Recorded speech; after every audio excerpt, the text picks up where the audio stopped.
Boa noite, irmãos. Boa noite. Que a paz do nosso Deus, a graça do Senhor Jesus esteja com todos nós, amém? Amém. Boa noite você que está em casa aí assistindo a palavra de Deus. Espero que você se sinta bem-vindo, ao nosso canal aí. Você se inscreva, para que você possa receber as notificações das programações que nós estamos realizando aqui na igreja, E também que você possa ser grandemente abençoado por Deus, abençoada pelas palavras de Deus que vai falar fortemente no seu coração nesta noite. E ao pessoal que está aqui na igreja, que Deus possa abençoar cada um de vocês e também dê a vocês uma bênção espiritual muito grande na vida de cada um individualmente. Também nós vamos estar falando aqui, na verdade nós estamos dando continuação, Sempre os cultos de quarta-feira nós estamos focalizando aquilo que foi estudado ontem na classe bíblica, Se você quer conhecer mais sobre a Bíblia, quer entender os assuntos, aí profundos da palavra de Deus, convidamos você para participar da classe terça-feira, às 7h30 da noite. Nós estamos aqui na igreja esperando você. Venha, traga sua Bíblia. Se não tiver Bíblia, nós garantimos uma Bíblia para você, E também, junto, nós vamos estudar a palavra de Deus. E o tema que nós estamos abordando aqui, oramos e começamos o louvor, cantemos sobre isso e também falamos aqui na frente, foi o quê? Qual é a sua identidade? Mas antes da gente tirar a identidade, a gente precisa ter o quê? Quer ver se vocês sabem? Certidão de nascimento, Isso aí? Que é tirado lá no cartório, lá onde você, na cidade onde você nasceu, Isso aí? E já passei uma complicação para fazer, porque minha certidão é de lá de outro estado e teve que procurar e tal, mandar pelo correio. Eu consegui tirar minha certidão de nascimento, minha identidade. Mas na verdade, o tema de hoje é a minha certidão de nascimento.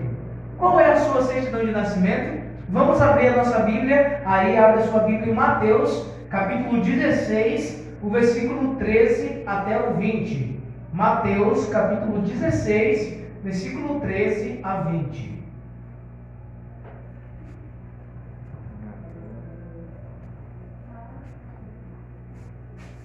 Amém? Vamos ler. Diz assim: Indo Jesus para os lados de Cesareia de Filipe, perguntou aos seus discípulos: Quem diz o povo ser o filho do homem? E eles responderam: Uns dizem João Batista, outros Elias e outros Jeremias, ou algum dos profetas.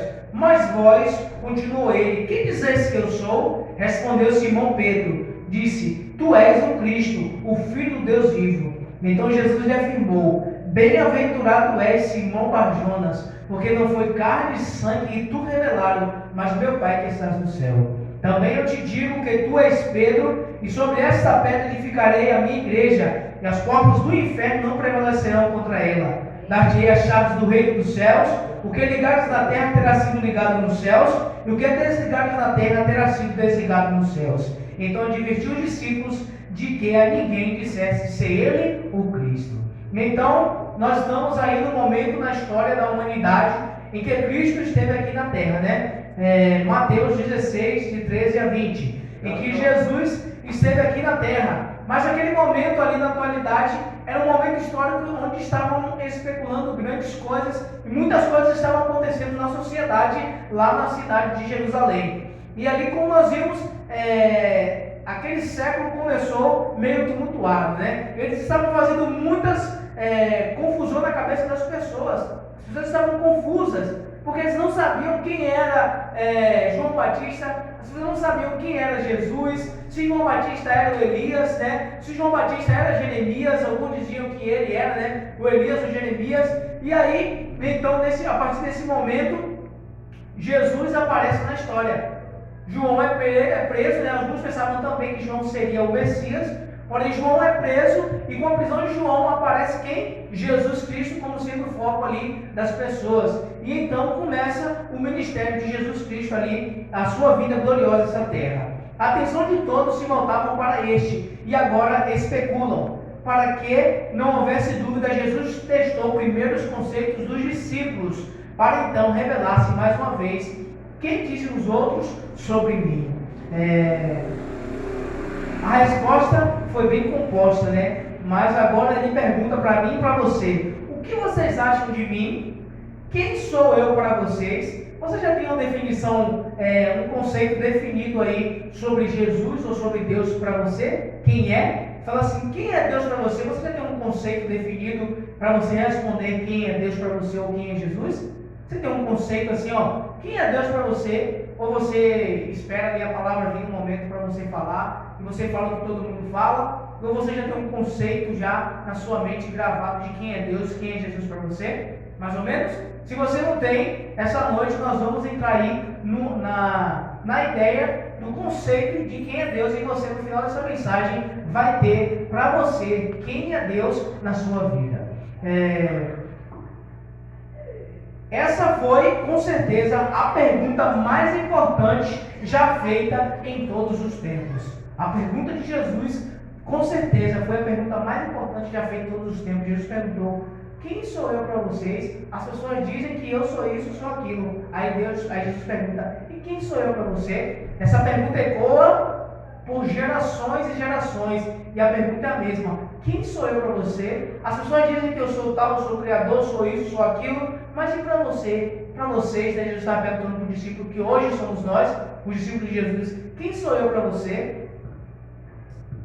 Responder adequadamente e com propriedade a essa inquietação pode conduzi-los ao céu ou ao inferno. Você sabia disso? Responder aí, essa pergunta adequadamente com propriedade, essa inquietação pode te conduzir ao céu ou pode te conduzir ao inferno. A resposta mostrará qual é a propensão de nossa vida, o anseio do nosso coração, o desejo eterno de nossa alma. Quem é Jesus para você, meu irmão? E quem é Jesus para mim?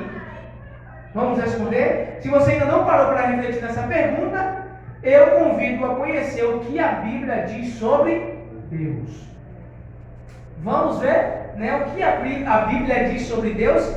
Assim, depois, você poderá fazer a sua própria versão desta realidade suprema, Deus. A partir desse momento, nós vamos entrar aí nos conceitos bíblicos de quem é Deus. Aí vamos dizer uma forma limitada do nosso conhecimento para a gente distinguir quem é Deus, porque Deus não cabe em compreensão humana, Deus não cabe no universo, Ele enche todas as coisas. Isso também nós vamos falar. Aí a primeira pergunta: como Deus existe? Como Deus veio a existir? Como veio Ele a existir? E a resposta vamos aí em João 5,26. São João, o Evangelho, capítulo 5, versículo 26, nós vamos ver como veio Ele a existir. João 5,26, eu encontrei aqui, amém? Encontraram aí? Amém? Vamos ler, diz assim: porque assim como o Pai tem vida em si mesmo, também concedeu ao Filho ter vida em si mesmo. Veja só que versículo 5,26, São João 5,26. Porque assim como o Pai tem vida em si mesmo, também concedeu ao Filho ter vida em si mesmo. Veja só que grandiosidade.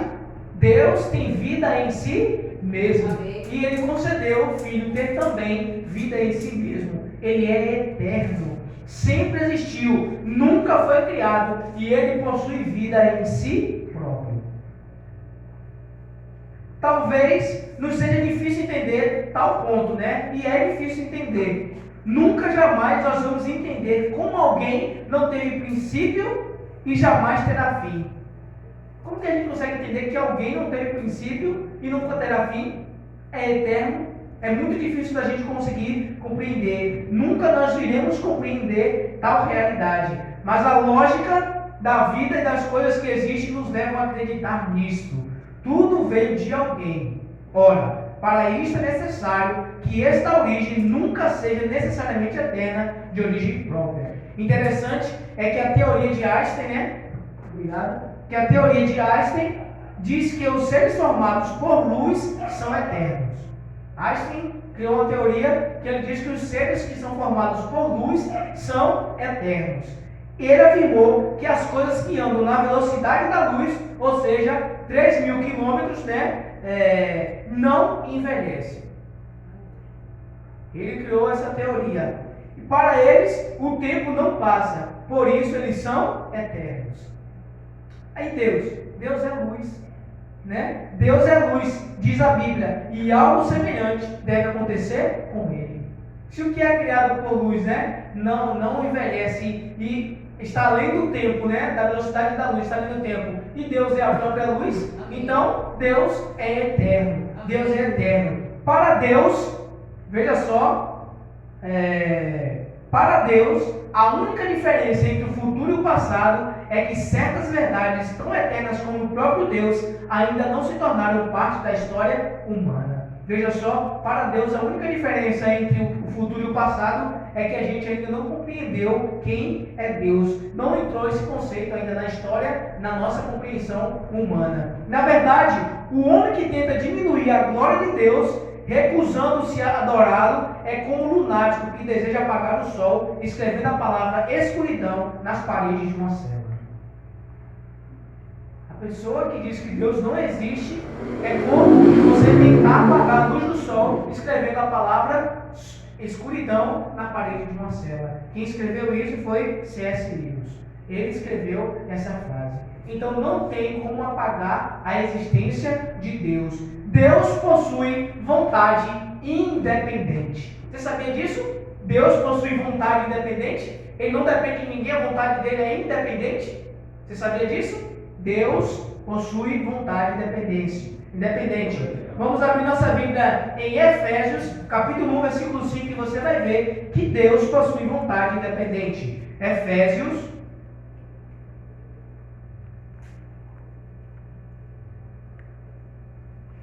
Gálatas, Efésios, você passa Coríntios, né? 1 Coríntios, 2 Coríntios, você vai Gálatas e depois Efésios. Efésios capítulo 1, versículo 5. Amém. Amém? Amém.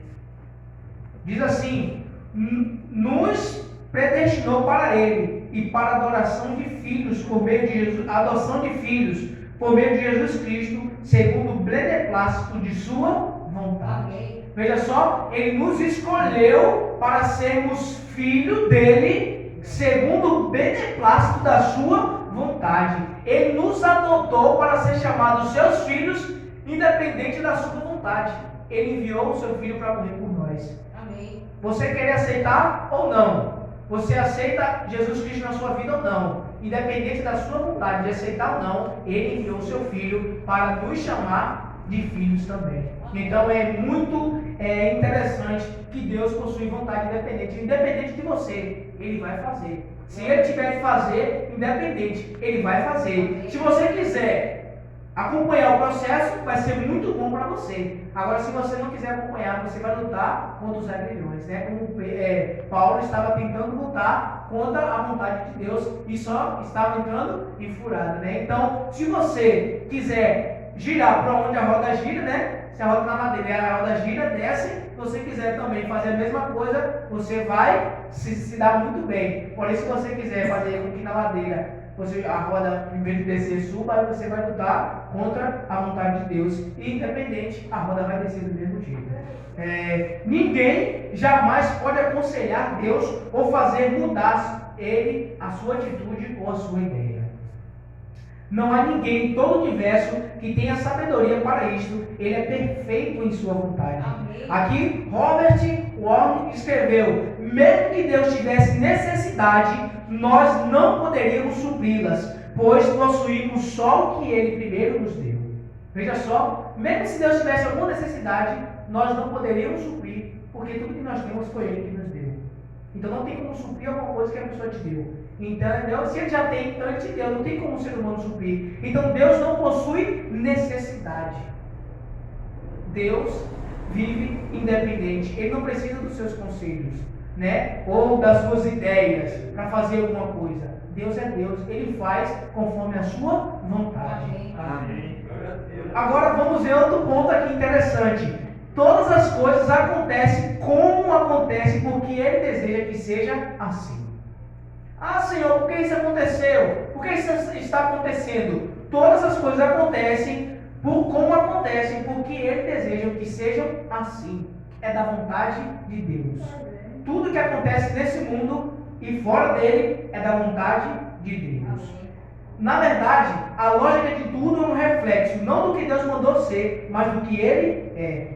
Exemplo, as cores têm a sua combinação. Se você botar, se eu não me... azul e amarelo, vai virar um verde, né? Um verde cana ali, né? Explica isso aí. Alguém explica por que isso acontece? Por que isso acontece? Quem determinou que fosse assim? O Criador. Deus que determinou que fosse assim. Então não tem explicação. Deus que criou para ser assim. Então se Ele criou, vai ser assim. A lógica de que as pessoas devem estar sentadas quando outros falam aqui da frente, né? Como vocês estão sentados, eu estou falando das rodas serem redondas para que possa ir para frente, da lei que diz que tudo sobre deve cair, dos olhos estarem no lugar que estão, tudo vem da lógica divina, e não há nada que se interponha a isso. Como eu falei, né? A roda dos quadrados dá trabalho, né? Ia dar trabalho não dá, mas a roda é redonda, por isso que ela é para girar. Então quem que fez isso? Deus. Deus que pensou nisso. Isso é a lógica de Deus. E não existe nada que interponha contra isso. Não existe nada, não. Tem que fazer a roda de outro jeito. Pode até ter um formato, mas a roda sempre vai ser roda, né? E isso é a lógica divina. E não há nada que interponha a esse respeito. Aí, como disse alguém disse, o escritor disse, alguém que deixa Deus fora de seu raciocínio não sabe raciocinar. Entendeu? Só estou soltando chave aí, palavra para você postar no story aí, né? No seu Instagram, no seu Facebook e WhatsApp. Como disse Deus, como disse alguém, aquele que deixa de fora Deus do seu raciocínio não sabe raciocinar. Por isso que é tão imbecil o homem orgulhar-se do que é, e ainda dizer que Deus não existe, ou então limitar o poder de Deus. Ah, Deus não pode fazer isso. Você, às vezes, a gente vê uma pessoa, né, na rua, Deus, aquela pessoa não tem mais chance para ele. Deus não pode fazer mais nada por aquela pessoa. Não podemos limitar o poder de Deus. Deus, seu poder é infinito. Somos tão finitos que jamais conseguimos contrariar uma lei divina. Jamais podemos contrariar uma lei divina. Tudo, absolutamente tudo que fazemos contrário dessa lógica divina, pagamos o preço pela desobediência. Lição da semana passada, Davi pagou o preço ou não pagou pela desobediência? Pagou o preço, porque ele se interpôs contra a lei divina. E aí ele pagou o preço por causa disso. E mesmo assim, a lei de Deus continua vigente. Por exemplo, dois corpos não ocupam o mesmo lugar no espaço. É verdade? Dois corpos não ocupam o mesmo lugar no espaço. Isso é verdade? É impossível quebrar esta lei. É impossível quebrar esta lei. Se eu estou aqui, outra pessoa não pode estar aqui. Aí o que acontece? E quando a gente um carro tenta tomar o lugar do outro, o que acontece? Colisão, né? E nós seremos frustrados. Se tentarmos lutar contra essa lei de Deus, nós seremos frustrados. As leis físicas nunca poderão ser transgredidas. Interessante, né? As leis físicas nunca poderão ser transgredidas. Ele permitiu, porém, que a lei moral fosse, mas mesmo assim, ela jamais será quebrada, sem ferir quem a transgrediu, e permanecer eternamente. Pois quem peca, morre. Essa é a consequência direta desse ato. Se você contrapor contra a lei divina, o nosso resultado é a morte. Você pode até ir contra essa lei, mas você vai morrer. Mas a lei de Deus fica. E ela é eterna. Como Deus é eterno. Lembre-se, Deus é a causa das causas. Estando acima de tudo e em tudo, e mesmo assim consegue ser distinto de tudo. Amém. Que bênção, né? Que Deus é para cada um de nós. Agora, como Ele é? Como Deus é? O físico de Deus. Como Deus é? Nós não devemos ter dúvida quanto a isso. Ele tem um corpo semelhante ao nosso. Você tem dúvida sobre isso? Que Deus tem um corpo semelhante ao nosso? Vamos ver Gênesis 1, 26.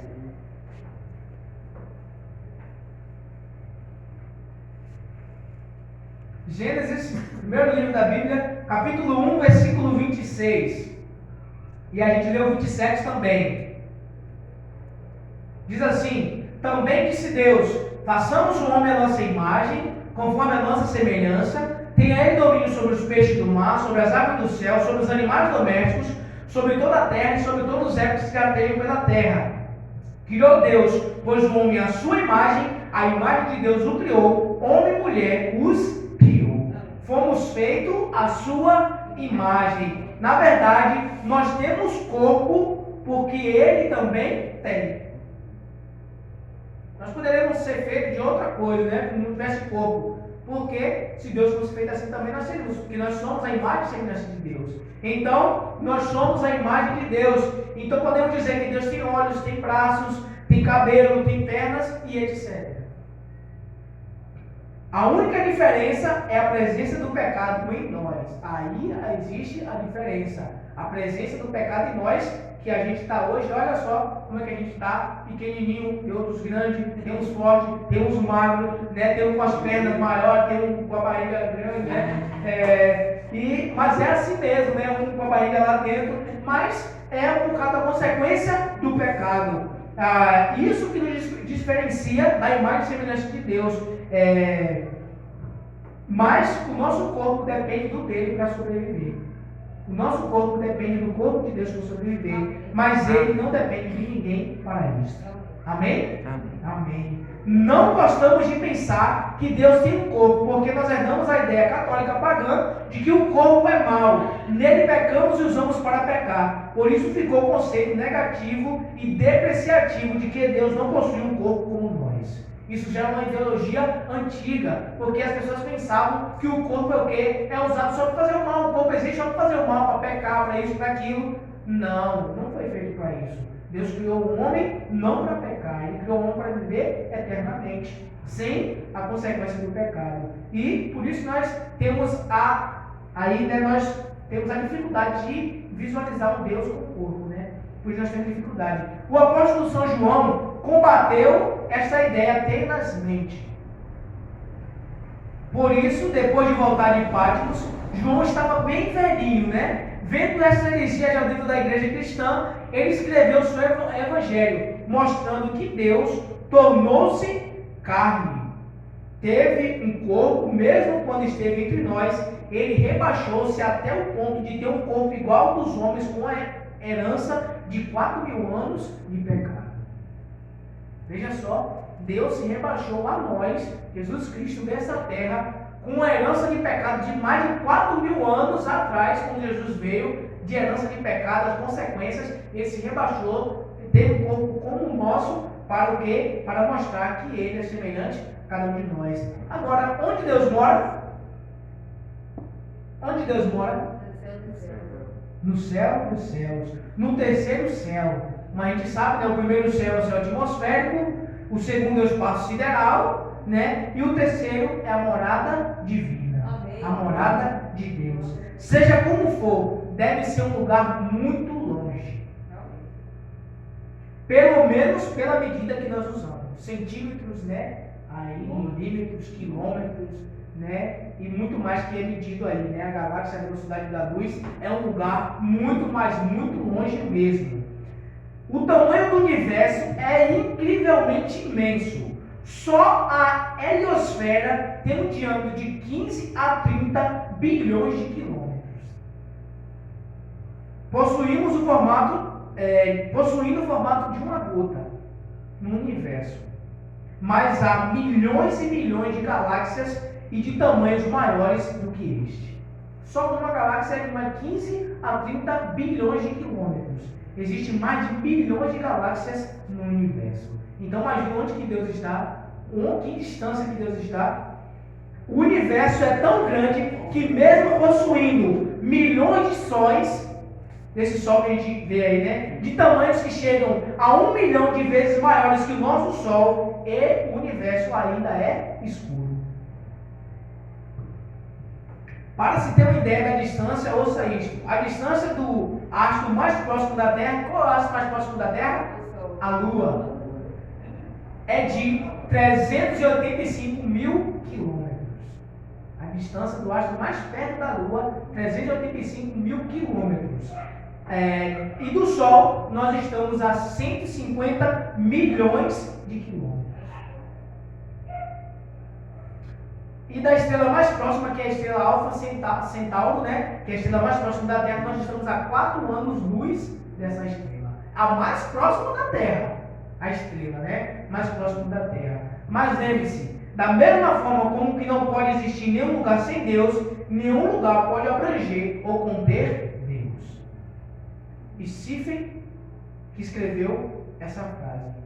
Da mesma forma como que não pode existir um lugar sem Deus, nenhum lugar pode abranger e conter Deus. Deus não é contido em lugar nenhum, nem nesse universo, nem em outro qualquer lugar no mundo. Embora o céu seja o palácio de Deus, não é a sua prisão.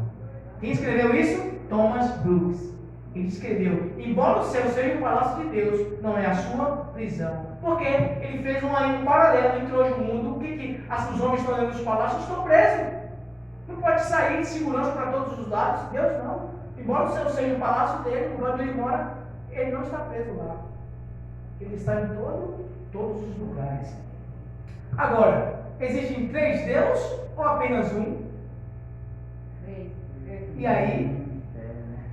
Eis aí, né? A ciência de Deus. Existe para você de casa aí, existe 3 deuses ou é apenas um? Vamos ver na Bíblia aí, Deuteronômio, capítulo 4, versículo 35.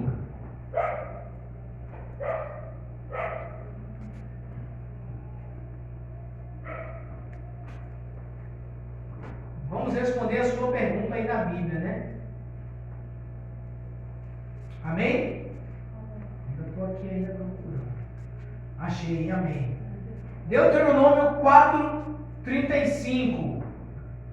Vamos ver se existe 3 deuses ou apenas um. Diz assim, ó: a ti te foi mostrado, para que soubesses que o Senhor é Deus, nenhum outro há, senão Ele. E aí?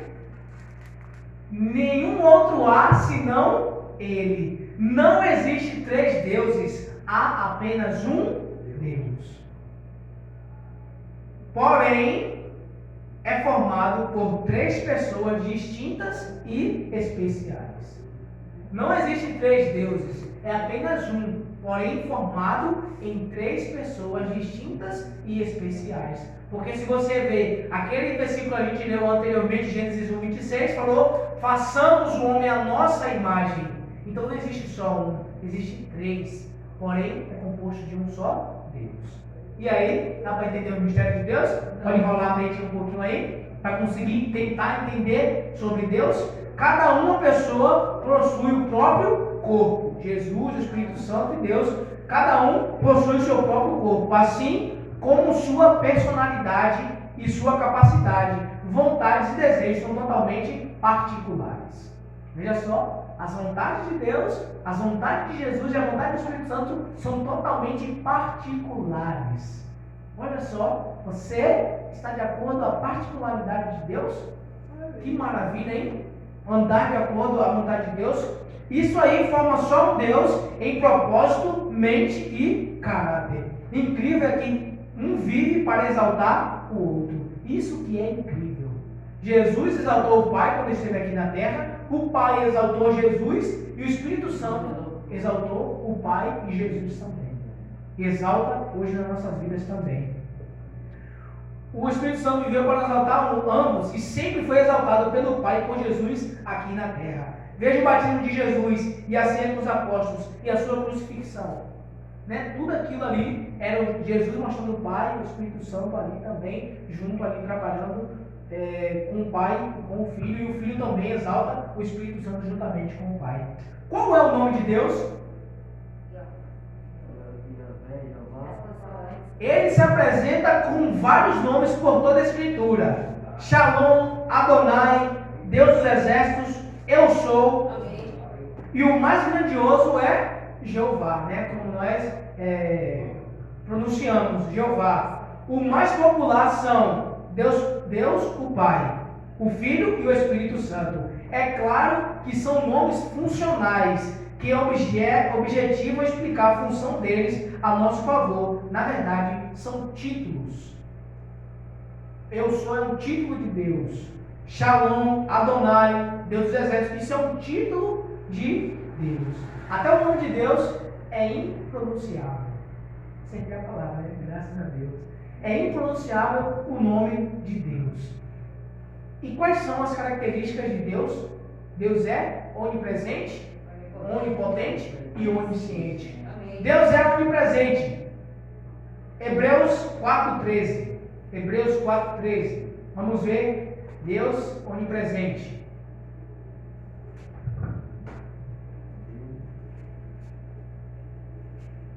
Hebreus, depois de Filemon, 4:13. Amém?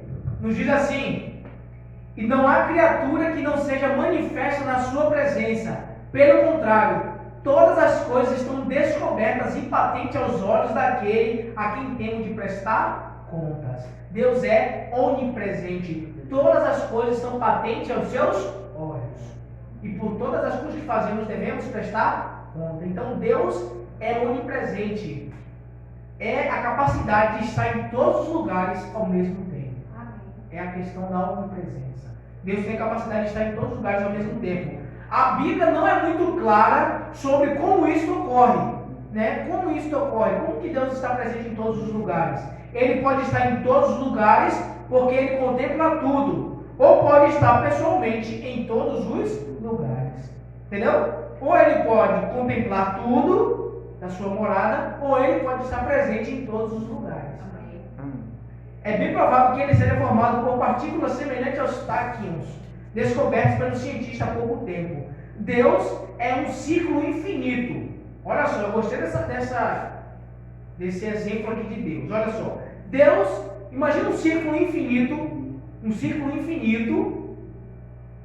cujo centro está em toda parte e cuja circunferência não está em lugar nenhum. O círculo, depois, tudo que existe no mundo, né? Tudo que existe, foi criado está no centro. E o que tem ao redor? Somente Deus.